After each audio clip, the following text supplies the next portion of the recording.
seher kapıya boylanır gözü. Belki bir tanış ses titreder düzü.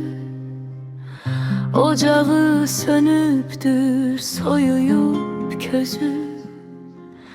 Oğul həsretindən ana qaralır.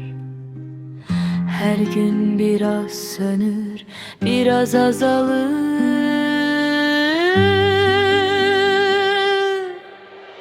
Vətən sağ olsun deyip susur o derdi.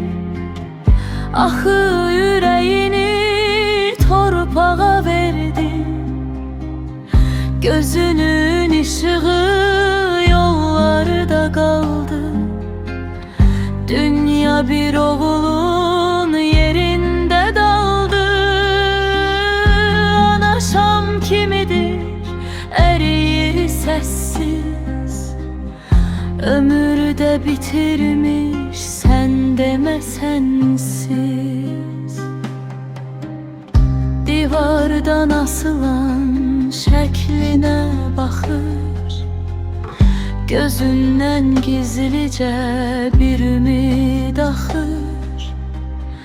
Oğul paltarını qoxlayıb yatır.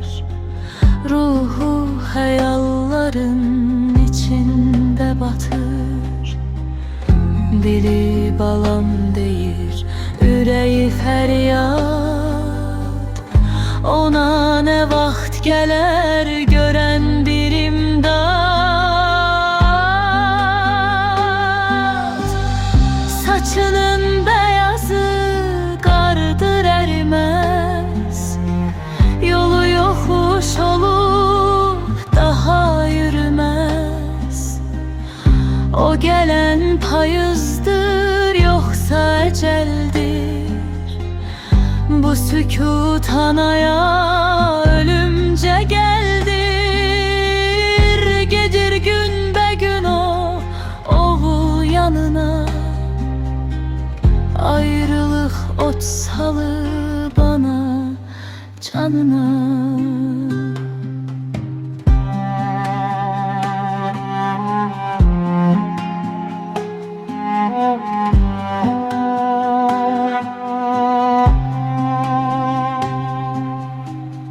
Kapı döyülmedi, akşam düşüptür.